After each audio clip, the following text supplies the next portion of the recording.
Most welcome by Nutra Clinic Society. Assalamualaikum. My name is Dr. Waqas Iftikhar. I'm a God medalist. My qualification, I'm a PhD scholar of pharmacology and toxicology. I'm a principal of pharmacy department in Afro Asian Institute and a clinical pharmacist and a pharmacologist in Fauji Foundation Hospital. I have a more than 5 years teaching experience and a clinical experience. Diabetes क्या है, diabetes की कितनी types हैं, diabetes हमारी body के किस organ को effect करती है या कहाँ से प्रोड्यूस हो रही है, और हमारी बॉडी में नॉर्मल मैकेनिज्म्स क्या हैं। देन हम डायबिटीज में से एक हैं, और क्योंकि रमज़ान इस साल और लास्ट कुछ ईयर्स की निस्बत से ये कंटिन्यूसली आप लोगों का गर्मियों में आ रहा है, तो देन हमारा जो है अप्रोक्सीमेटली 12 या 13 अप्रैल से रमज़ान स्टार्ट है, जो कि समर है और लॉन्गर आवर्स बहुत ज़्यादा है। बहुत सारे बच्चों को इस चीज़ के बारे में इंफॉर्मेशन है कि समर के अंदर जब आपको रमज़ान है तो हमारा थ्रस्ट लेवल जो है, हमारी प्यास है, वो बहुत ज़्यादा जो है इंक्रीज हो जाती है, और तकरीबन 15 से 16-17 घंटे का रोज़ा या फास्टिंग कंडीशन है। उस कंडीशन को एक डायबिटिक पेशेंट किस तरह बेयर करेगा? कौन से फूड स्टफ्स हैं जो कि उसे सहरी में दिए जाएं ताकि अफ्तारी तक वो उन फूड स्टफ्स को अपनी बॉडी में यूटिलाइज कर सके, और देन वो फूड स्टफ उसकी बॉडी में ब्लड ग्लूकोज लेवल को मेंटेन रखे और वो पेशेंट हाइपोग्लाइसीमिक कंडीशन में ना जाए। अगर पेशेंट हाइपोग्लाइसीमिक कंडीशन में चला गया तो ऑटोमेटिकली उसका रोजा तोड़ना पड़ेगा और उसको कोई ना कोई फूड स्टफ, कोई ना कोई लिक्विड इनटेक करवाना पड़ेगा ताकि उसकी बॉडी में शुगर लेवल को मेंटेन किया जा सके। तो इन सब चीज़ों को, या फिर बहुत ज़्यादा सहरी में ऐसे फूड स्टफ का इनटेक कर लिया जाए कि उसका शुगर लेवल बहुत हाई हो जाए, मॉर्निंग में ही शुगर लेवल इतना ज़्यादा हाई हो जाए कि हाइपरग्लाइसीमिया के साइन एंड सिम्टम्स आना शुरू हो जाएँ, और देन उस पेशेंट को अगेंस्ट मेडिसिन या इंजेक्शन इंसुलिन का लगाकर उसकी शुगर लेवल को मेंटेन किया जाए। अगेन फिर उस भी कंडीशन के अंदर वो पेशेंट अपना जो फास्टिंग कंडीशन है, अपना रोज़ा है, वो पूरे टाइम पे कंप्लीट नहीं कर पाएगा, और देन वो रमज़ान को अच्छे तरीके से एंजॉय नहीं कर पाएगा। हमारे पास रमज़ान में मेजॉरिटी हम लोग 2 मील्स का इंटेक कर रहे होते हैं, एक सहरी में और एक अफ्तारी में। तो ये हमारे पास रमज़ान के बारे में छोटी-सी इंट्रोडक्शन था, जो कि मेजॉरिटी तमाम स्टूडेंट्स को बहुत अच्छे तरीके से पता है। डायबिटीज़ क्या है? चलिए जी, सबसे पहले एक नॉर्मल मैकेनिज़्म रीडिंग आप कर सकते हैं, हर चीज़ आपकी अवेलेबिलिटी में, आपके बेसिक कॉन्सेप्ट आपको क्लियर करना चाहूँगा। फर्स्ट ऑफ ऑल, हम जब खाना इंटेक करते हैं तब क्या होता है? जैसे ही हमने कोई फूड स्टफ अपनी बॉडी में इंट्रोड्यूस करना है, चाहे वो रोटी है, चाहे वो चावल है, चाहे वो कोई दाल है, चाहे पिज़्ज़ा है, बर्गर है, ओरल कैविटी से वो फूड स्टफ पास आउट होगा इसोफेगस में, देन वो जाएगा आपके स्टमक में। स्टमक में डिफरेंट टाइप के juices like hydrochloric acid, gastric juice आपका वहां से रिलीज किया जाएगा, हार्मोन रिलीज होंगे, pepsinogen is converted into the pepsin, और ये तमाम के तमाम केमिकल्स मिक्स करके फूड को मजीद ग्रैंड किया जाएगा, और उसे उसके ओरिजिनल पार्टिकल यानी बेसिक यूनिट प्रोटीन्स को अमाइनो एसिड में, कार्बोहाइड्रेट्स को ग्लूकोज में, और लिपिड्स को फैटी एसिड में कन्वर्ट किया जाएगा। देन ये फूड स्टफ पास आउट होगा आपके इंटेस्टाइन में। मैं अब बहुत बेसिक टर्म्स नहीं यूज कर रहा, मेडिकल टर्म्स को मैं बहुत इजी लैंग्वेज में आपको ये क्लियर करना चाह रहा हूँ कि हम क्या बात कर रहे हैं।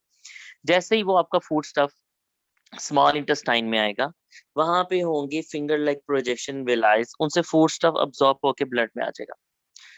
ये प्रोसीजर पूरा होते होते 2 आवर्स लगते हैं, इसलिए डायबिटिक पेशेंट्स को हमेशा कहा जाता है खाने से पहले अपनी शुगर चेक करवाएं और खाने के 2 घंटे बाद। आज बच्चों को क्लियर हुआ 2 घंटे क्यों? क्योंकि जो फूड स्टफ आपने इंटेक किया उसे 2 आवर्स रिक्वायर्ड है कंप्लीटली मैक्सिमम ब्लड में पहुंचने के लिए। अब फूड स्टफ ब्लड में आ गया, जैसे ही वो फूड स्टफ अल्टीमेटली कार्ब्स हैं, प्रोटीन्स हैं, लिपिड्स हैं, हर चीज ने ब्रेक डाउन होके ग्लूकोज में कन्वर्ट होना होता है, glucose level high in the blood. जैसे ही ब्लड में ग्लूकोज लेवल हाई होगा, blood become thick, viscosity increase होगी, ब्लड वेसल्स के ऊपर सिग्नल जाएगा, बैरोरिसेप्टर ब्रेन को सिग्नल भेजेंगे कि ब्लड थिक होना शुरू हो गया है। ऑटोमेटिकली फौरन ब्रेन से सिग्नल आएगा पेंक्रियास में। पेंक्रियास को आम जुबान में लबलबा कहा जाता है। ये लिवर और स्टमक के बिल्कुल सेंटर में अवेलेबल है, एक पत्ते नुमा शेप में है। इसके आउटर सेल्स को अल्फा सेल्स कहते हैं, सेंटर सेल को बीटा, और बिल्कुल जो सेंटर में होता है उसे डेल्टा सेल कहते हैं। अल्फा सेल से ग्लूकागोन रिलीज होती है, जो कि ब्लड में ग्लूकोज लेवल इंक्रीज करता है। वो तमाम लड़कियां जो हाइपोग्लाइसीमिक कंडीशन में होती हैं या जिनका ग्लूकोज लेवल कम हो जाता है, ऑटोमेटिकली ग्लूकागोन से अल्फा सेल से पेंक्रियास से ग्लूकागोन रिलीज होगा और वो ग्लूकागोन उनकी बॉडी के अंदर ब्लड ग्लूकोज लेवल को राइज करेगा। ओके। और ग्लूकागोन की डिजीजेस नहीं है, बहुत रेयर डिजीज है, शायद किसी पेशेंट में ग्लूकागोन की कोई डिजीज मिल रही हो, वरना हम क्लिनिकल प्रैक्टिस में नहीं देखते पेशेंट्स। सेकंड सेल्स है इज अ बीटा सेल्स। जैसे ही ब्लड ग्लूकोज लेवल हाई होता है, बीटा सेल्स को सिग्नल दिया जाता है कि इंसुलिन रिलीज की जाए। इंसुलिन रिलीज करके ब्लड में रिलीज कर दी जाती है। और एक और चीज मैं आज क्लियर करूं, आपकी बॉडी में वहद एक ऑर्गन ऐसा है जो कि एंडोक्राइन भी है और एक्सोक्राइन भी है, और वो सिर्फ और सिर्फ आपका पेंक्रियास है। इसके अलावा बॉडी में कोई भी ऐसा ऑर्गन नहीं है जो कि डबल फंक्शन परफॉर्म कर रहा हो। इंसुलिन ब्लड में रिलीज की जाती है, इट्स अ एंडोक्राइन फंक्शन। और एक्सोक्राइन फंक्शन जो है वो इसका pancreatic juice sodium bicarbonate which is directly release into the small intestine with the help of the common bile duct. Common bile duct जो कि लीवर को और गाल ब्लैडर को कनेक्ट करती है, वही पेंक्रियास के साथ जुड़ी होती है, और वहां से ही आपकी ये तमाम पेंक्रियाटिक जूस और सोडियम बाइकार्बोनेट को स्मॉल इंटेस्टाइन में रिलीज कर दिया जाता है। तो ये दो फंक्शन है इसके। जैसे इंसुलिन ब्लड में आती है, इंसुलिन फौरन ग्लूकोज के साथ कनेक्ट करती है, उसे कान से पकड़कर सेल्स के अंदर लेके जाती है। सेल्स के ऊपर मौजूद होते हैं रिसेप्टर्स। वो रिसेप्टर्स किसके साथ कनेक्ट करते हैं? इंसुलिन। इंसुलिन और रिसेप्टर की शेप एक जैसी होती है। जैसे वो कनेक्ट करते हैं, लॉक एंड की मॉडल की बेस के ऊपर रिसेप्टर्स आर ओपन। जैसे रिसेप्टर ओपन होते हैं, ग्लूकोज अंदर जाता है। जैसे ग्लूकोज सेल के अंदर जाएगा, then it shifted into the mitochondria. Mitochondria start the cellular respiration mechanism, जिसकी वजह से उन ग्लूकोज स्ट्रक्चर के अंदर कार्बन और हाइड्रोजन बॉन्ड्स को ब्रेक किया जाता है। जब वो ब्रेक होते हैं, वहां से रिलीज होती है एनर्जी, और उस एनर्जी को स्टोर कर लिया जाता है in the form of ATPs, adenosine triphosphate. Body में जितनी रिक्वायरमेंट है आपकी रनिंग के लिए, आपकी स्पीकिंग के लिए, आपकी वर्किंग के लिए, जो भी आप एक्टिविटीज डेली करते हैं, उन सब के लिए उन एटीपीज को यूटिलाइज किया जाता है। जैसे एटीपीज की डेफिशिएंसी होती है, आपकी बॉडी में फटीग होना शुरू हो जाती है, देन अगेन आप फूड स्टफ का इंटेक करते हैं, अगेन से ये प्रोसीजर रिपीट होगा, देन अगेन आपकी बॉडी के अंदर ग्लूकोज लेवल राइज होगा, ग्लूकोज से एटीपीज प्रोड्यूस होंगे और आप फ्रेश फील करेंगे, एक्टिव फील करेंगे। It's a normal mechanism. अब डायबिटिक पेशेंट में क्या इश्यू होता है? अब डायबिटिक पेशेंट में जो नॉर्मली हमारे खानदानों में डायबिटिक मिलती है, वो है आप लोगों की टाइप 2 डायबिटिक। टाइप 1 को भी डिस्कस करते हैं। टाइप 2 डायबिटिक पेशेंट्स वो डायबिटिक पेशेंट्स होते हैं जिनके अंदर ये जेनेटिकल डिजीज है, वालदैन से विरासत में आती है, और उनके अंदर 30-35 ईयर्स के बाद जाकर ये एक्सपोज्ड होती है। अब वो एक्सपोज कैसे होगी? जैसे ही 30-35 इयर्स पास आउट होंगे, जीन्स डिफेक्ट होना शुरू हो जाएंगे। जैसे जीन डिफेक्ट होंगे, beta cells are ruptured. Beta cell rupture होंगे, इंसुलिन की प्रोडक्शन डिक्रीज या खत्म, इनहिबिट हो जाएगी। बच्चों, टाइप 2 में इंसुलिन प्रोडक्शन डिक्रीज भी हो सकती है, यानी कम भी हो सकती है, और इनहिबिट भी हो सकती है। दोनों कंडीशन इंप्लीमेंट होती है टाइप 2 के अंदर। ऑटोमेटिकली ग्लूकोज लेवल राइज हुआ, वही मैकेनिज्म जो मैंने भी आपको बताया, but insulin are not available. Insulin available ही नहीं है। किस तरह इंसुलिन शुगर मॉलिक्यूल्स को पकड़कर सेल्स में लेके जाएगी, उस सेल्स उससे वहां से एटीपीज प्रोड्यूस करेंगे। अब जब वो सारी की सारी शुगर आपके ब्लड में रह जाती है और आपके मसल्स में नहीं जाती, आपके सेल्स में नहीं जाती, जो आपकी बॉडी को वर्किंग करने के लिए एटीपीज चाहिए सफिशिएंट क्वांटिटी, तो वो उनको हम लोग टैबलेट्स के ऊपर जो है वो सर्वाइव करवा सकते हैं। हमारे पास डायबिटीज की 2 टाइप्स हैं, टाइप 1 एंड टाइप 2। टाइप 1 जो है, एक बात याद रखिएगा, ये बाय बर्थ होती है हमेशा, और ये अ, जो बच्चे हैं वो उन ये भी जेनेटिकल ही डिजीज है। बाय बर्थ जब वो पैदा होंगे तो उनके अंदर बीटा सेल्स मुकम्मल तौर पे रप्चर हो चुके होते हैं, और उनमें इंसुलिन बिल्कुल प्रोड्यूस नहीं हो सकती। तो ये 10% पेशेंट्स हैं हमारी पॉपुलेशन के अंदर जो टाइप 1 से सफर करते हैं, और ये बच्चा भी है, और ये सारी जिंदगी इंसुलिन इंजेक्शंस पे रहते हैं। इन पेशेंट्स के लिए बिल्कुल भी नहीं टैबलेट होती, ये टोटली इंजेक्शन पे रहते हैं। ये भी पेशेंट जो है वो डायबिटीज के साथ रमजान को एंजॉय कर सकते हैं। ये बात याद रखिएगा। जो मेजॉरिटी हमारी सोसाइटी में पेशेंट है, 90% पेशेंट जो डायबिटिक हैं वो टाइप 2 से हैं, जिसके बारे में भी मैंने डिटेल में डिस्कस किया कि 30-35 ईयर्स के बाद उनके अंदर बीटा सेल्स रप्चर होंगे और then insulin production are decrease. Insulin production भी डिक्रीज हो सकती है, इंसुलिन की रेजिस्टेंस भी हो सकती है। सम टाइम ऐसा होता है कि पेशेंट में सफिशिएंट अमाउंट में इंसुलिन तो प्रोड्यूस हो रही है, but the cells are resistant to that type of the insulin। वो रेजिस्टेंट हो जाते हैं, उनके स्ट्रक्चर मॉडिफाइड हो जाते हैं, रिसेप्टर जो है वो उन्हें एक्सेप्ट नहीं कर पा रहे होते, तो फिर भी वो पेशेंट डायबिटिक ही होगा, वो टाइप 2 में ही कंसीडर होगा। तो रेजिस्टेंट ऑफ इंसुलिन भी एक बहुत बड़ा इशू है हमारी सोसाइटी के अंदर। और एक बात याद रखिएगा, टाइप 2 पेशेंट्स के अंदर lifestyle modification is very important. वो अपने लाइफस्टाइल को मॉडिफाई करें, एक्सरसाइज करें, अपने डाइट प्लान को चेंज करें, तो वो इस डिजीज से अपने आप को बचा सकते हैं। लेकिन ये नहीं कह सकते कि वो क्योर हो जाएंगे। डायबिटिक पेशेंट कभी क्योर नहीं हो सकते, वो ट्रीटमेंट पे रहते हैं। टाइप 1 के अंदर लाइफस्टाइल मॉडिफिकेशन की कोई भी रिक्वायरमेंट नहीं है। और मेजॉरिटी टाइप 1 जो है वो बच्चों में भी है, बच्चों में ही होती है और स्टार्टिंग पर भी हमें इंडिकेट हो जाती है। टाइप 2 हमेशा अडल्ट और जेरियाट्रिक पेशेंट्स पे आपको मिलेगी। ओके जी, जब आप फास्टिंग करते हैं तो आपकी बॉडी के अंदर ये 4 पैरामीटर्स हैं, ये नॉर्मल फास्टिंग कंडीशन में, जैसे कि अक्सर लड़कियां डाइटिंग करती हैं, मैं उन्हें कभी भी डाइटिंग नहीं कहता, मैं कहता हूँ आप हमेशा स्टारवेशन कर रही होती हैं। अब बच्चे, एक लड़की ने डाइटिंग प्लान सोचा है, वो खुद से वो खुद एक बहुत बड़ी न्यूट्रिशनिस्ट बन चुकी हुई है। वो क्या करती है, डिग्री वाली नहीं, जो हमारे घरों में हमारी माएँ भी डॉक्टर है, वो ऐसी न्यूट्रिशनिस्ट है। उसने कहना है कि वो मैंने डाइटिंग करनी है, तो उसने सुबह उठना है, उसने उसने नीम गर्म पानी पीना है, वो ही लेमन ग्रास के साथ या फिर हनी के साथ वो पी लिया, और उसके बाद उसने थोड़ा सा कुछ एक आधा रस खा लिया, और पूरी दिन उसने भूखा रहना है। पूरा दिन उसने भूखा रहना, 2-3 दिन उसने रात को एक आधी चपाती खा ली, कोई सैलेड खा लिया। ये गलत तरीका है बच्चों, ये बिल्कुल गलत है। हमारे पास मेजोरिटी आज बच्चे जो है मेडिकल प्रोफेशन से हैं, न्यूट्रिशनिस्ट भी हैं, फिजियोथेरेपिस्ट भी हैं, स्टूडेंट्स मौजूद हैं यहाँ पर। लेकिन आपको ये बताएं, ये गलत चीजें हैं। आप इतनी स्टारवेशन आप मत करें, अपनी बॉडी में पोर्शंस में वो फूड कर लें। जैसे जैसे पोर्शंस में रखेंगे, कैलोरीज कम रखें, आपकी बॉडी की रिक्वायरमेंट भी पूरी होती रहेगी, कैलोरीज भी कम जाएंगी, आपकी बॉडी में डिपॉजिट जो फूड्स हैं वो वहां से रिलीज होंगे, और देन वो आपकी बॉडी को एनर्जी देंगे, और आप स्लिम होना शुरू हो जाएंगे।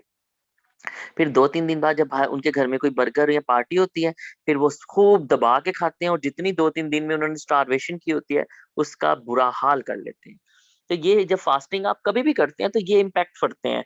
जैसे नॉर्मली, जैसे हम लोग मेजोरिटी 8 आवर्स की फास्टिंग कर रहे होते हैं, जैसे रात को हम 8 बजे खाना खाते हैं या 9 बजे खाना खाते हैं, तो सुबह भी अप्रोक्सीमेटली हम जो है 8-9 के बजे के, वैसे तो 12 घंटे का टेन्योर बनता है, लेकिन मेजोरिटी पूरे दिन के अंदर हम लोग अपने मील्स को डिवाइड करें तो 8 आवर का डिफरेंस मिलेगा। जैसे ही आपकी बॉडी में फास्टिंग कंडीशन 8 आवर्स होती है, 8 आवर्स के बाद आपकी बॉडी के अंदर ग्लूकोज लेवल डाउन होना शुरू हो जाता है। जैसे ही ग्लूकोज लेवल डाउन होता है, आपकी बॉडी में हाइपोग्लाइसीमिया कंडीशन डेवलप होती है। हाइपोग्लाइसीमिक कंडीशन डेवलप होते ही आपकी बॉडी के अंदर जो डिपॉजिट आपके ग्लूकोज सेल्स हैं, चाहे वो आपके मसल्स हैं, चाहे वो आपके लीवर है, वहां से ग्लाइकोजन को रिमूव किया जाता है। Glycogen is a storage form of the glucose in the animals, not human. मैं एनिमल्स की बात कर रहा हूँ, ठीक है। तो एनिमल्स में ह्यूमन भी शामिल होते हैं, तो एक जनरलाइज टर्म मैंने बोली है। तो हमारी बॉडी में ग्लूकोज ग्लाइकोजन की फॉर्म में स्टोर है, और जैसे ही हमारी बॉडी में हाइपोग्लाइसीमिक कंडीशन स्टार्ट होगी, फौरन मसल्स को ऑर्डर मिलेगा, ग्लाइकोजन इज रिलीज। ग्लाइकोजन जैसे ही रिलीज होगी, ऑटोमेटिकली इट्स गोड इनटू द लीवर। लीवर फौरन उसे ब्रेक डाउन करेगा, और ब्रेक डाउन करके उसे ग्लूकोज में कन्वर्ट करेगा, like glycolysis process. Glycolysis process के जरिए ग्लूकोज बनेगी, ग्लूकोज अगेन ब्लड में रिलीज की जाएगी, ब्लड में ग्लूकोज लेवल हाई होगा, इंसुलिन रिलीज, इंसुलिन ग्लूकोज को पकड़ेगी, सेल में लेके जाएगी और एटीपी जनरेट करेगी। मैकेनिज्म सेम रहेगा। तो ये उन पेशेंट्स के लिए जो नॉर्मल फास्टिंग कर रहे होते हैं, जैसे हम सब हैं, यही मैकेनिज्म आपके डायबिटिक पेशेंट्स में भी चलता है। अब वो डायबिटिक पेशेंट जो कि टाइप 2 से सफर करते हैं, इस तरह उनकी बॉडी में अगर इंसुलिन की रेजिस्टेंस है तो उसको भी स्टेबलाइज किया जा सकता है। लेकिन वो पेशेंट जो टाइप 1 से सफर करते हैं, उन पेशेंट्स के लिए इंसुलिन के इंजेक्शन मस्ट है, क्योंकि उनकी बॉडी में ये चीजें नहीं होती, उनकी बॉडी में ग्लूकोज रिलीज हो, वो इंसुलिन रिलीज होगी नहीं, क्योंकि इन जो बीटा सेल्स हैं वो मुकम्मल तौर पे रप्चर हो चुके हुए हैं। ओके बच्चों, अब आपके पास कुछ साइन एंड सिम्टम्स को हम डिस्कस करना चाह रहे हैं, कि अगर आपको आपको पता होना चाहिए हाइपोग्लाइसेमिक कंडीशन में और हाइपरग्लाइसेमिक कंडीशन में आपके पास कौन से साइन एंड सिम्टम्स इंडिकेट होंगे। हाइपोग्लाइसेमिक कंडीशन में आप हमेशा नो स्लीपिंगनेस यानी कि सोए से मदहोश रहेंगे, ठीक है। सेकेंडली, आपको स्वेटिंग बहुत ज्यादा होगी, लेकिन ये स्वेटिंग गर्म हॉट होगी। जो स्वेटिंग आपको ठंडी होती है, जिसे कोल्ड स्वेटिंग हम बोलते हैं, वो हमेशा हार्ट अटैक की कंडीशन में होती है, नॉर्मल कंडीशंस में नहीं होती, ठीक है। अदरवाइज आपका लॉस लेक ऑफ कोऑर्डिनेशन, आपका कुछ काम करने को दिल नहीं करेगा, थके थके से रहेंगे, इरिटेबिलिटी आपको बहुत ज्यादा होगी, बहुत भूख लगेगी, बार बार आपका दिल करेगा खाने को। तो जब लड़कियां स्टारवेशन करती हैं 10-10 12-12 घंटे, फिर उसके बाद वो टका के खाती हैं, क्योंकि उनकी बॉडी में 2 आवर्स रिक्वायर्ड है कि वो ग्लूकोज लेवल ब्लड में जाए। जब तक वो नहीं जाएगा उनको भूख लगी रहेगी, वो खाती रहेंगी, वो 2 घंटे में इतना खा जाती हैं जितना वो शायद 4-5 दिनों में खा रही हो। हाइपरग्लाइसेमिक कंडीशन में माउथ ड्राई रहेगा बहुत ज्यादा, क्योंकि यूरिनेशन प्रोसेस स्टार्ट हो जाता है। बहुत ज्यादा यूरिनेशन की वजह से आपकी बॉडी के अंदर जो है ना पानी की कमी होती है, तो मुंह खुश्क रहता है।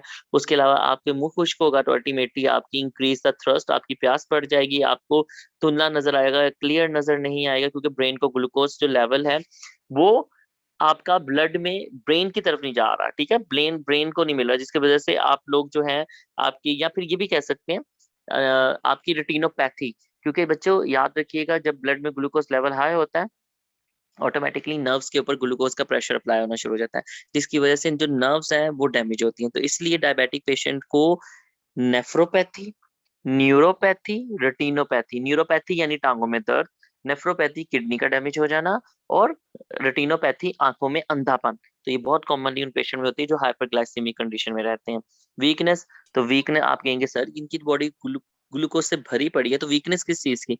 बच्चे सारा का सारा ग्लूकोज कहाँ पे है? ब्लड में है, सेल्स में गया ही नहीं। तो जब सेल्स में नहीं जाएगा तो बच्चे बॉडी को कैसे एनर्जी मिलेगी?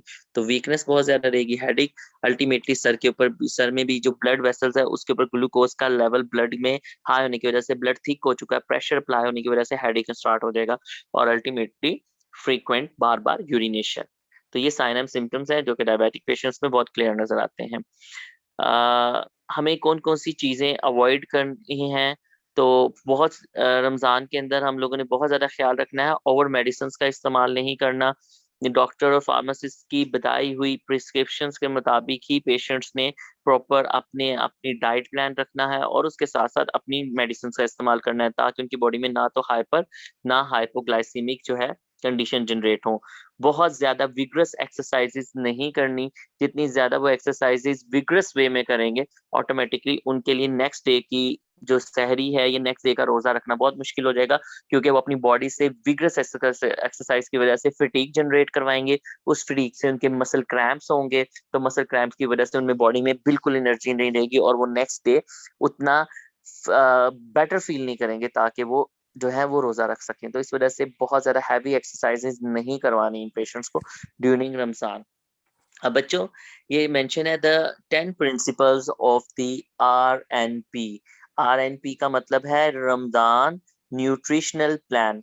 रमजान के अंदर जब भी डायबिटिक पेशेंट का न्यूट्रिशनल प्लान डिजाइन किया जाता है, तो बच्चों उनके लिए ये 10 पॉइंट्स हैं जो कि मद्देनजर रखे जाते हैं, यानी कि इसको मेमोराइज किया जाता है। इनकी बेस पर ही हम लोग डिसाइड कर रहे होते हैं कि उन पेशेंट्स का डाइट प्लान क्या बनेगा, कौन से फूड स्टफ को एडअप करवाना है, किसको रिमूव करवाना है, किस तरह उनकी एक्सरसाइजेज उसमें इंक्लूड करनी है, और कौन सी मेडिसिन उन्हें प्रिस्क्राइब करनी है। फर्स्ट पॉइंट में ये है कि उनकी बॉडी, उन लिखा हुआ है कि उनकी टोटल कैलोरीज जो होती हैं उन्हें डिवाइड करना है आपने 2 मील्स में, यानी कि सहरी और इफ्तारी के अंदर। तो पहला पॉइंट। सेकंड पॉइंट, जो आपने मील डिसाइड करना है उस मील के अंदर आप लोगों ने कार्ब्स की जो कंसेंट्रेशन है वो 40 से 45% रखनी है, 20 से 30% प्रोटीन, एंड लेस देन 35। मैं 35 बहुत ज्यादा कंसीडर करवा रहा हूँ, लेकिन 25, लेस देन 25% फैट। तो जो बच्चे यहाँ पे न्यूट्रिशनिस्ट हैं, उन चीजों को उनको ये बहुत अच्छे तरीके से पता है, और जो फिजियोथेरेपिस्ट यहाँ पे मौजूद है, यहाँ पे डिफरेंट मेडिकल प्रोफेशन से हैं, वो परेशान ना हो। आगे मैं उनको एक रफली डाइट प्लान बताऊंगा जो कि सहरी इफ्तारी में वो फॉलो करें, तो इंशाल्लाह वो उनके घर में या उनके पेशेंट जो हैं डायबिटिक, वो बहुत अच्छा फील करेंगे। मैं जो आज आपको प्लान बताऊंगा, मैंने अपनी मदर पे इम्प्लीमेंट किया है। My mother is a diabetic patient, और वो तकरीबन लास्ट 3-4 ईयर से पूरे माशाल्लाह 30 के 30 रोजे रख रही हैं, यही डाइट प्लान को वो फॉलो करते हुए, ठीक है। तो जो मील है उसमें आपने ये बैलेंस रखना है। तो आप फैट की क्वांटिटी को कम करके प्रोटीन्स की क्वांटिटी को बढ़ा सकते हैं। कार्ब्स पहले ही 50% है, तो आप कार्ब्स को और ज्यादा इंक्रीज मत करवाएं। थर्ड पॉइंट, आप लोगों ने जो मील डिजाइन करनी है वो आपकी रमजान के प्लानर के मुताबिक होनी चाहिए, क्योंकि नॉर्मली हम पेशेंट्स को, डायबिटिक पेशेंट को दिन में 3 टाइम मील दे रहे हैं और 2 टाइम स्नैक्स दे रहे हैं। देन उनकी हम कैलोरीज को डिवाइड करके रखा होता है, जिसमें फ्रूट्स भी हैं, जिनमें उनकी वेजिटेबल्स यानी सैलड्स भी आ जाते हैं, और देन प्रोटीन का इंटेक भी है, कार्ब्स भी हैं, ग्रीन टी भी है, सब कुछ है। लेकिन इनके अंदर हमने जो उनकी प्लेट तैयार करनी है, रमजान प्लेट, वो सिर्फ 2 पोर्शन पे डिवाइड होगी। फोर्थ, हैवी डेजर्ट, बहुत ज्यादा मीठी चीजें, कस्टर्ड, क्रीम्स, फ्रूट केक, ये जो चाट घर में हम बनाते हैं, जो जो फ्रूट चाट होती है जिसमें बहुत ज्यादा चीनी डाली जाती है, नमक डाला जाता है, काली मिर्ची और लेमन वगैरह, या फिर खट्टी जिसे आप बोलते हैं, जब आप वो एडअप करते हैं, फ्रूट्स का अपना एक कार्ब, उनके अंदर कार्बोहाइड्रेट्स मौजूद हैं, ग्लूकोज, और प्लस आप इतनी ज्यादा शुगर इनटेक करते हैं, तो ऐसी तमाम चीजों से उनको अवॉइड करवाना है। ठीक है। इसके अलावा लो ग्लाइसेमिक इंडेक्स उनका मेंटेन रखना है। जीआई का मतलब है ग्लाइसेमिक इंडेक्स मेंटेन करें। हाईली फाइबर्स इंटेक करवाने हैं आपने। अब क्वेश्चन आया, सर फाइबर्स का इंटेक इतना ज्यादा क्यों करवाना है? एक बात हमेशा याद रखिएगा, जब भी हम पेशेंट को प्रिस्क्राइब करते हैं कि वो फ्रूट्स इंटेक करें, तो हम कभी भी उनको जूस नहीं रिकमेंड करते। हम कहते हैं आप पूरा फ्रूट इंटेक करें, यानी पल्प के साथ। फ्रूट्स और वेजिटेबल्स में मौजूद होते हैं फाइबर्स। जब उनमें फाइबर्स की क्वांटिटी ज्यादा आ जाती है, तो बच्चों एक चीज आपने हमेशा याद रखनी है, जो फाइबर्स हैं, जैसे ही वो स्मॉल इंटेस्टाइन या लार्ज इंटेस्टाइन में जाएंगे, वो वहां से वाटर को सोक करते हैं। वाटर को सोक करते ही वो स्वेल करते हैं। स्वेल करते ही वो इंटेस्टाइन की जो कॉन्ट्रैक्शन है उसे रिलैक्स करवाते हैं, जिसकी वजह से जो फीसिस वहां पे ट्रैप हुए हुए हैं ना, वो इजीली बॉडी से एक्सपेल आउट होते हैं। तो fibres is a very important. तो फाइबर्स का इंटेक आप जरूर करवाएं।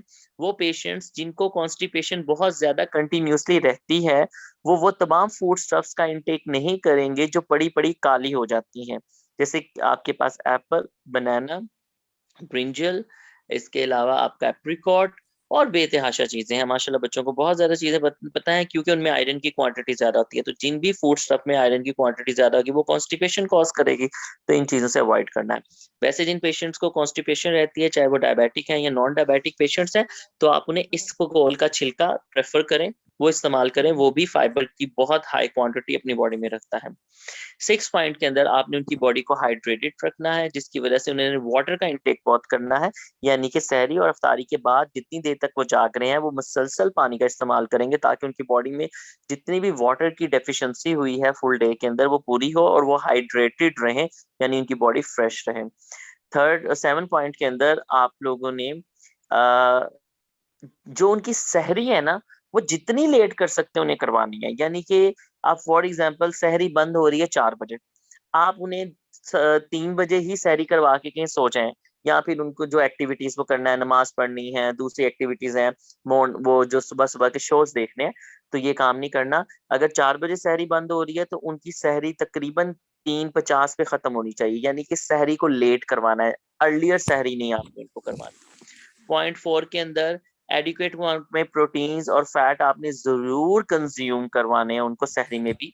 यानी उनकी सहरी के अंदर भी गोश्त का इस्तेमाल और बहुत कम फैट का इस्तेमाल होना चाहिए, ताकि उनकी बॉडी जो है वो स्मूथ रहे, उनकी ब्लड वेसल फ्लेक्सिबल रहे पूरा दिन। पॉइंट नंबर 9 के अंदर अफ्तारी के अंदर अगेन वाटर का इस्तेमाल बहुत ज्यादा करवाना है, और याद रखिएगा 2 से 3 आपने उन्हें खजूरें जरूर कर खिलानी है, क्योंकि पूरी दिन अफ्तारी 15 से 16 घंटे वो जो उन्होंने रेस्ट की हुई उनकी बॉडी में ग्लूकोज लेवल डाउन हुआ हुआ है, वो स्टेबलाइज हो। तो 2 से 3 खजूरें या 2 खजूरें इनफ है, आपने उनको जरूर देनी, ताकि उनकी बॉडी में ब्लड ग्लूकोज लेवल राइज हो सके। ठीक है, बहुत ज्यादा नहीं उनको खजूरें खिलानी। और उसके अलावा लो कैलोरी स्नैक्स, उसके बाद आप रात को उनको फ्रूट्स दे सकते हैं, नट्स दे सकते हैं, डिफरेंट टाइप की वेजिटेबल्स दे सकते हैं, जो कि रात को वो आफ्टर द अफ्तारी तकरीबन 9-10 बजे वो इनटेक करेंगे। उन्हें खाना जरूर खिलाना है उनको, लेकिन उनको कभी भी हैवी आप लोगों ने स्वीट वाली चीजें नहीं देनी। अगर देंगे तो अल्टीमेटली उनका शुगर लेवल हाई हो जाएगा। अब ये तो रमजान का और डायबिटीज के बारे में ज्यादा डिटेल थी। अब हम फूड स्टफ पे चलते हैं कि कौन कौन से फूड प्रोडक्ट्स आप लोग यूज कर सकते हैं। The first one nutritional students के बारे में आ गया, तो हमारे पास डायबिटिक प्लान जो है वो बड़ा बड़ा बैलेंस्ड होना चाहिए और हेल्दी होना चाहिए, ना कि हम लोग उन पेशेंट्स की कैलोरीज कम करने के चक्कर में उनके डाइट प्लान को अनहेल्दी करते हैं। जैसे कि डिफरेंट टाइप के स्नैक्स हैं, like samosa, pakora, these are the not healthy foods. तो प्लीज, मैं इवन हलवा पूड़ी हम लोग नाश्ते में कितनी प्रेफर करते हैं, तो न्यूट्रिशनिस्ट कभी भी प्रेफर नहीं करेंगे। एक तो ऑयल की क्वांटिटी बहुत ज्यादा है, देन वो आपकी बॉडी के अंदर जो है ना कैलोरीज लेवल को इतना ज्यादा डिस्टर्ब आपके पूरी डे को कर देते हैं कि देन आपकी बॉडी का पूरी हेल्दी जो इन्वायरमेंट है वो खराब होती है। तो आपको हमेशा हेल्दी एंड बैलेंस डाइट का इस्तेमाल करना चाहिए, और ऐसी डाइट का इस्तेमाल करें जिसमें बहुत ज्यादा क्वांटिटी में कार्ब्स हो, और उसके बाद आपके पास little bit proteins and the fat हो। कार्ब्स क्योंकि the cheapest source of energy, बहुत इजीली हमारी बॉडी में डाइजेस्ट हो जाता है, क्योंकि इवन हमारे स्लाइवा के अंदर भी वो एंजाइम्स मौजूद हैं जो कि इस कार्ब्स को बहुत इजीली डाइजेस्ट कर सकते हैं। फूड की चॉइस, अगेन बहुत ज्यादा आप वो फूड्स इस्तेमाल करेंगे diabetic patient plus normal patients के लिए रमजान में जिन जिनका कंज्यूम होना बहुत स्लो हो। दही का इस्तेमाल क्यों कहा जाता है कि बहुत ज्यादा करें? एक तो वो आपको ठंडा रखता है, आपके स्टमक को, आपके स्टमक की इन्वायरमेंट को, एसिडिटी को मिनिमाइज करता है, एंड सेकेंडली उसकी जो डाइजेशन प्रोसेस है वो बहुत स्लो है। ठीक है, तो दैट्स वाई हम लोग आपकी योगर्ट को बहुत प्रेफर करते हैं। तो आप लोगों ने हमेशा ख्याल रखना है कि हमेशा उन फूड स्टफ का रमजान में इस्तेमाल करना है, स्पेशली समर का जो रमजान है वहां पर जिनकी जो रिलीज है वो बहुत स्लो हो। डिफरेंट चपातीस, नॉट पराठा, चपाती का इस्तेमाल करें। डिफरेंट टाइप की आपकी दालें हैं, आपके बीन्स हैं, लोबियाज हैं, ठीक है, उनका इस्तेमाल करें। बासमती राइस का इस्तेमाल करें, ठीक है, स्पेसिफिक कर दिया गया है ब्रांड को, ठीक है, अदरवाइज आप कोई भी राइस इस्तेमाल करते हैं बट अच्छी क्वालिटी वाला, ठीक है। और नट्स का इस्तेमाल करें। नट्स हम इस्तेमाल नहीं कर सकते क्योंकि अभी नट्स का सीजन नहीं है, नट्स के लिए हम लोगों को सर्दी का वेट करना पड़ेगा, ठीक है। ऐसी फूड्स का इस्तेमाल करें जिसमें अनसैचुरेटेड फैटी एसिड की कंसंट्रेशन ज्यादा हो rather than saturated fatty acid. तो सैचुरेटेड फैटी एसिड वाले वो फूड स्टफ हैं जो कि फैट हैं, जैसे कि घी, समोसा, पकोड़ा, इनका इस्तेमाल नहीं करना। आप खुद यकीन करें कि मैं डायबिटिक पेशेंट नहीं हूँ, बट स्टिल मैं पूरे रमजान बहुत कम तली हुई चीजों का इस्तेमाल करता हूँ। मैं वैसे डेली लाइफ में बहुत कम इस्तेमाल करता हूँ। मैंने शायद हार्डली एक पकोड़ा या दो छोटे वाले पकोड़े जो हम निकालते हैं वो खाने हैं, बकाया उसके अलावा जो दूसरे स्टफ्स हैं इस्तेमाल करने हैं। और बैलेंस के साथ खाना, ये नहीं कि रोजा खुला और खा खा के स्टमक का बुरा हाल कर दो, बाद में आपसे हिला भी ना जाए। तो प्लीज ऐसे नहीं करना, ये तो आप अपनी बॉडी के ऊपर जुल्म करना शुरू कर देते हैं, ठीक है। कार्बोहाइड्रेट्स में से कौन से कार्ब्स आपसे इस्तेमाल करने चाहिए? हमेशा वो कार्ब्स इस्तेमाल करें जो कॉम्प्लेक्स कार्ब्स होते हैं। कॉम्प्लेक्स कार्ब्स जो हैं वो आपके लिए ज्यादा बेहतर हैं, क्योंकि उनके अंदर जो उनका स्ट्रक्चर होता है वो बहुत कॉम्प्लेक्स होता है, और उसको मेटाबोलाइज होते हैं, उसे ब्रेक डाउन होते हैं, they need a lot of time, और इस वजह से उनकी रिलीज बहुत लेट होती है। सिंपल कार्ब्स हैं, डायग्राम में आप देख सकते हैं, इनका इस्तेमाल आपने नहीं करना, ये क्योंकि सिंपल कार्ब्स मतलब है इजीली अवेलेबल होते हैं, बहुत रैपिडली मेटाबोलाइज होते हैं और बॉडी से इजीली रिलीज आउट हो जाते हैं, यानी कि मेटाबोलाइज होने के बाद स्क्रीट आउट हो जाएंगे, और देन आपकी बॉडी में फिर दोबारा से डिमांड, हंगर पैंग्स होंगे कि आपको फिर फूड स्टफ चाहिए। तो जितने भी आपके मार्केट के अंदर ये जो जेलीज हैं, फ्राइज हैं, बिस्किट हैं, इस तरह की चीजें हैं, इवन डोनट हैं, ये सब सिंपल कार्ब्स में आते हैं, तो इनका इस्तेमाल नहीं करना। और जो है आपके कॉम्प्लेक्स कार्ब्स हैं, जैसे कि आपके पास डिफरेंट टाइप के फ्रूट्स हैं, दालें हैं, आपकी ब्रेड है, जिसमें आपकी वो ब्रेड भी आ जाती है, ब्राउन ब्रेड भी आ जाती है, और डिफरेंट टाइप की शकरकंदी है, ठीक है, जो स्वीट पोटैटो कहते हैं, पोटैटो है, इनका इस्तेमाल करें। इसका कॉम्प्लेक्स, क्योंकि इनका स्ट्रक्चर, क्योंकि हम लोगों ने पढ़ा भी हुआ है ना, पॉलीसेक्राइड्स, तो पॉलीसेक्राइड्स की कंसंट्रेशन जिनमें ज्यादा होगी, ऑटोमेटिकली वो कॉम्प्लेक्स स्ट्रक्चर्स होंगे, तो उनको मेटाबोलाइज करना भी मुश्किल होता है, और उस पर टाइम चाहिए, तो देन उसका स्टे टाइम बॉडी में इंक्रीज होता है। लिपिड्स, लिपिड्स के अंदर आप लोग हमेशा वो वाली चीजें इस्तेमाल करेंगे जो कि अनसैचुरेटेड फैटी एसिड्स वाली होंगी। आप लोगों ने वो वाले लिपिड्स का इस्तेमाल नहीं करना, फैट्स का इस्तेमाल नहीं करना जिसमें सैचुरेटेड फैटी एसिड्स होते हैं, यानी घी का इस्तेमाल नहीं करेंगे, ठीक है, चॉकलेट्स का इस्तेमाल नहीं करेंगे, ठीक है। इस तरह बहुत सारे नट्स भी होते हैं जो कि बहुत ज्यादा फैट की क्वांटिटी रखते हैं, उनका इस्तेमाल नहीं करेंगे। समोसा, पकोड़ा, घी में तली हुई चीजें, चकोरी वगैरह, प्लीज इनका इस्तेमाल मत कीजिएगा, क्योंकि और ना डायबिटिक पेशेंट को तो बिल्कुल भी इस्तेमाल नहीं करने देना, क्योंकि अल्टीमेटली इनमें सैचुरेटेड फैटी एसिड से होते हैं ज्यादा।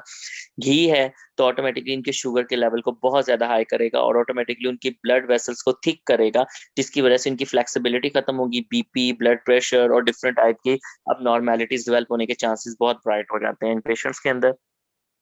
डाइटरी फाइबर्स का इस्तेमाल आपने बहुत ज्यादा करना है, जिसके लिए आप लोग डेफिनेटली फ्रूट्स का इस्तेमाल करें, फ्रेश फ्रूट का इस्तेमाल करें, सीजनल फ्रूट्स का इस्तेमाल करें, not juices. And the second one, different type की आप जो हैं vegetables in the form of salads इस्तेमाल करवाएं, खुद भी करें, डायबिटिक पेशेंट्स को दें, क्योंकि फाइबर्स का इंटेक जितना ज्यादा होगा अल्टीमेटली कॉन्स्टिपेशन के चांसेस, जीआईटी इन्फेक्शन के चांसेस, डायरिया के चांसेस मिनिमाइज होंगे। जीआईटी जितनी बेहतर रहेगी उतनी ज्यादा आप हेल्दी रहेंगे, क्योंकि अब्जॉर्प्शन ऑफ द फूड सिर्फ और सिर्फ जीआईटी से ही होता है। अब ये कुछ प्लान्स हैं जो कि मैं अपने घर में भी इम्प्लीमेंट करता हूँ, तो आप लोग भी कर सकते हैं डायबिटिक पेशेंट्स के ऊपर। सहरी के लिए बेस्ट फूड ये है कि उनको आपने 1 कप जो है वो मिल्क दें या फिर योगर्ट दें। प्रेफरेंस योगर्ट पे रहता है, कुछ लोग हैं वो योगर्ट नहीं पसंद करते, तो उनके लिए मिल्क विदाउट मलाई यानी क्रीम के बगैर आपने उन्हें एक, अगर योगर्ट है तो 1 कप, वरना 1 ग्लास, मैं 1 ग्लास ऑफ मिल्क कह सकता हूँ, रिकमेंड करता हूँ, क्योंकि 15 से 16 घंटे जो है स्टारवेशन करनी है। 2 स्लाइस आप दे सकते हैं उनको होल ब्रेड के, ठीक है, और साथ जो है या ये ब्राइड ब्रेड दे दें, या फिर उसके अलावा 1 cup of oats meal. Oats market में अवेलेबल हैं डिफरेंट टाइप के, तो उनमें फ्लेवर्स भी अवेलेबल हैं, और हमें दलिया भी नहीं बोल रहे हैं, आम जबान में हम दलिया कह सकते हैं। तो बच्चे ये एक बड़ा वाला कप या बोल भी खा सकते हैं, क्योंकि इसमें फाइबर्स की क्वांटिटी ज्यादा है एज कम्पेयर टू फैट, और कार्ब्स की क्वांटिटी भी बहुत हाई होती है। तो मैं अगर इसमें थोड़े फ्रूट्स काट के साथ ऐड अप कर दें तो बेहतरीन रिजल्ट्स आता है इसका, ठीक है।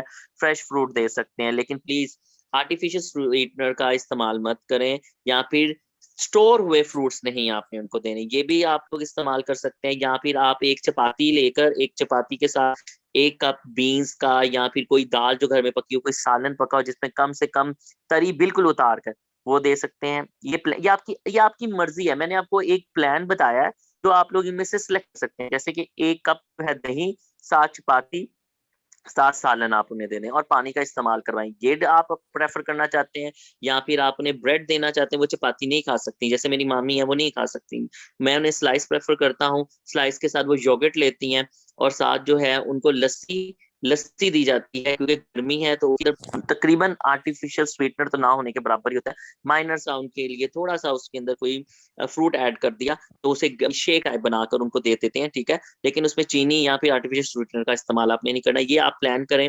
कभी उन्हें चपाती पे ले आए, क्योंकि सालन चेंज होता है तो ऑटोमेटिकली चपाती ही लेनी है, तो पराठा नहीं लेना। मैं प्रेफर करूंगा जो बच्चे हैं हमारे जो रमजान में रोजे रखते हैं, वो भी पराठे का इस्तेमाल कम से कम करें, क्योंकि उससे बैड इफेक्ट्स आते हैं हेल्थ के ऊपर। अफ्तारी के अंदर हमारे पास उन्हें दो खजूरें आपने देनी है, उसके साथ आप उन्हें जो है कोई भी सूप दे सकते हैं, या फिर कोई ऐसा जूस उन्हें दे सकते हैं जिनमें कम से कम आप लोगों ने कैलोरीज का इंटेक करवाया हो। जैसे कि हम घर में जूस बनाते हैं टैंग वगैरह, तो उसमें बहुत चीनी का इस्तेमाल करते हैं। ओके, इसके साथ ही हम लोग यहाँ ये उनको देंगे डेफिनेटली। उसके बाद हम लोग उनको डिफरेंट टाइप की लो फैट के ऊपर ग्रिल किया हुआ उनको चिकन दे सकते हैं, ठीक है।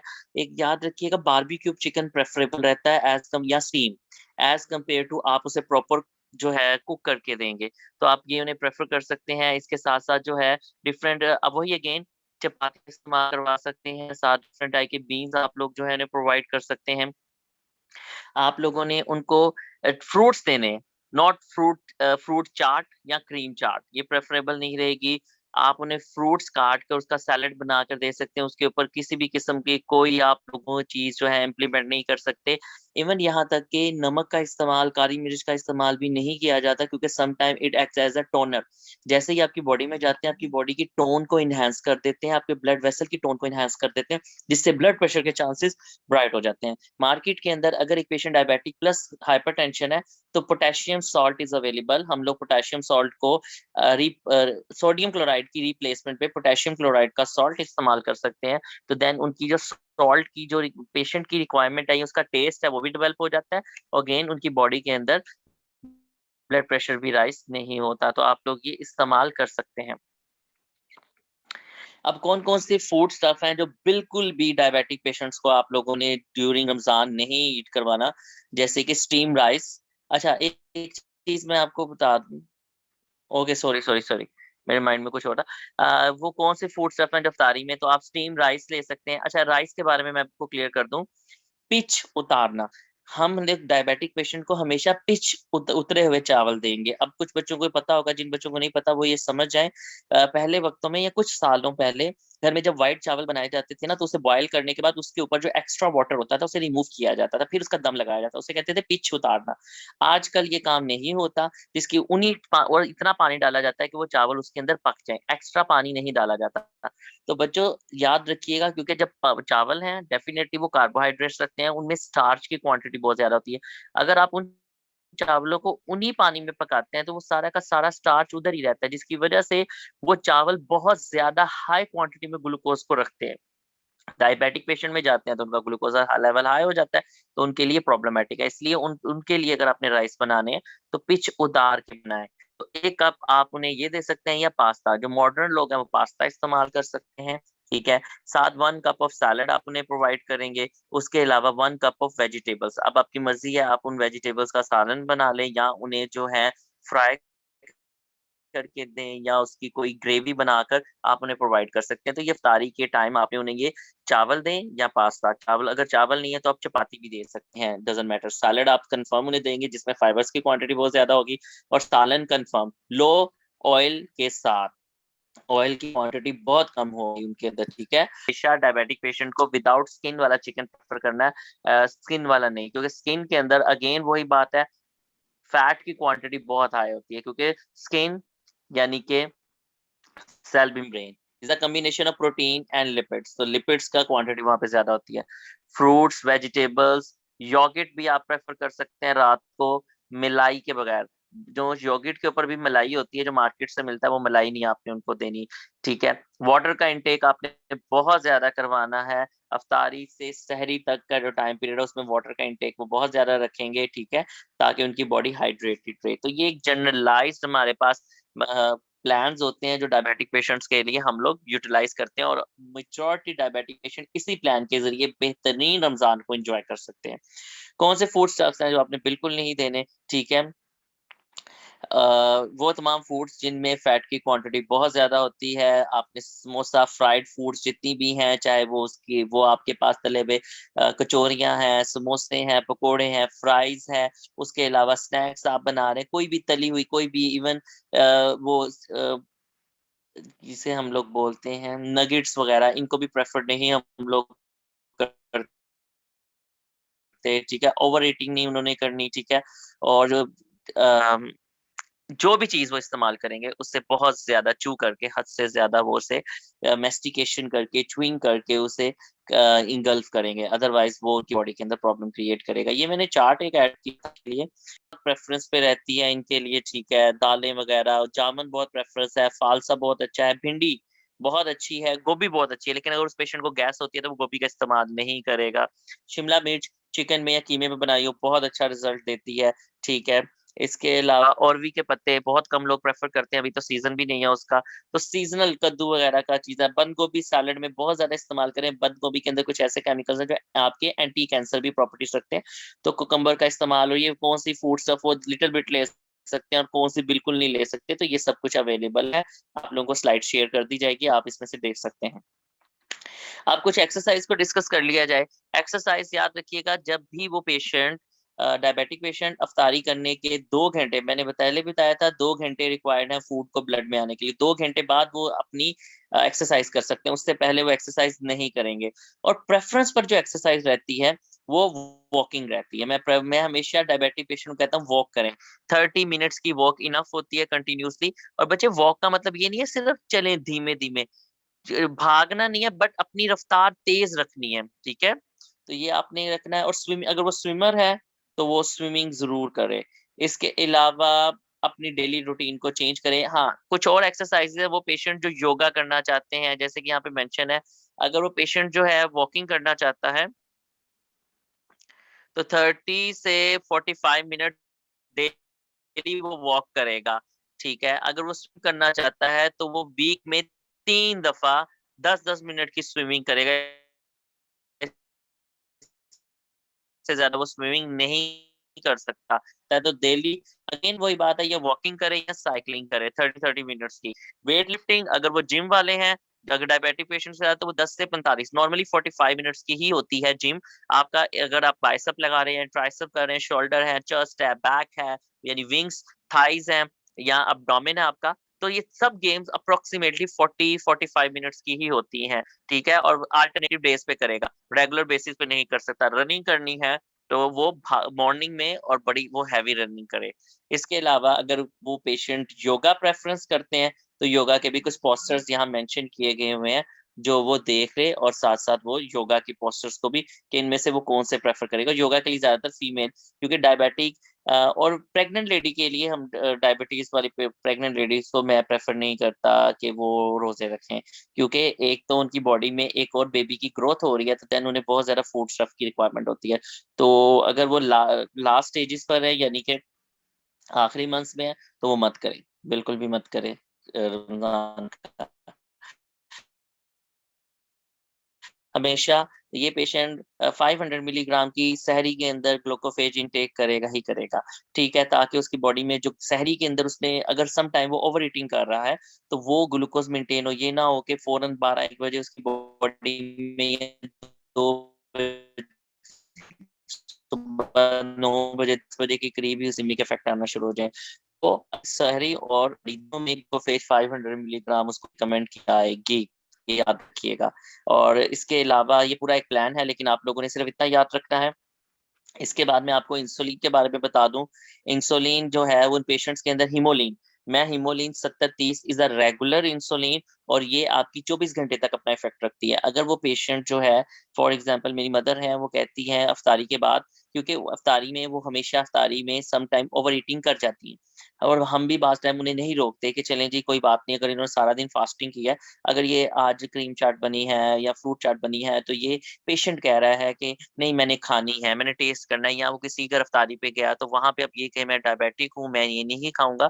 तो बच्चे जितनी परहेज़ वो कर सकते हैं ठीक है, लेकिन उसके बावजूद कहीं न कहीं पे फ्लक्चुएशन हमारा काम है, हम मेडिकल पर्सोनल है, हमें पता होना चाहिए कि हमने इन्हें कैसे मैनेज करना है। तो देन मैं अपनी मदर को फ़ौरन रिकमेंड करता हूँ कि वो इंसुलिन का इंजेक्शन इंजेक्ट करेंगे। अगर इंसुलिन पे लाना चाहते हैं उन पेशेंट्स को, तो वो भी आप सुन लें, मॉर्निंग के अंदर उनके 20-25 यूनिट्स, और इवनिंग में इफ्तारी के बाद वो 30 यूनिट्स लगाएँगे। मॉर्निंग में 20 और इफ्तारी को, यानी कि सहरी में 20 और इफ्तारी में 30 यूनिट्स वो लगाएँ। इंशाअल्लाह उनकी बॉडी में शुगर लेवल भी मेंटेन रहेगा, अगर वो थोड़ी बदपरहेज़ी भी करते हैं। लेकिन एक पेशेंट जो प्लान मैंने आपको बताया, जो खाने का तरीका मैंने बताया उस तरह चलता है, तो उसके लिए शुरू में ग्लूकोफेज, अल्टीमेटली वो ग्लूकोफेज भी छोड़ दे, बस इफ्तारी में ग्लूकोफेज खा ले, सहरी में वो भी ना खाए। इंशाअल्लाह उसका रमज़ान बहुत अच्छा गुज़रेगा। और अगेन ये एक माह रमज़ान डायबिटिक के लिए ये भी एक चार्ट है, तो ये आप लोग देख लीजिएगा जब आपको ये भेजा जाएगा। और थैंक यू सो मच आप सबके टाइम के लिए। So thank you so much sir आपके प्रीशियस टाइम के लिए एंड आपकी यूज़फुल नॉलेज के लिए एंड बाकी आप सबका भी thank you so much for joining our session. Thank you so much. अल्लाह हाफ़िज़। मज़ीद ऐसी इन्फॉर्मेटिव वीडियोस देखने के लिए चैनल को अभी सब्सक्राइब करें एंड बेल आइकन को प्रेस कर दें। शुक्रिया।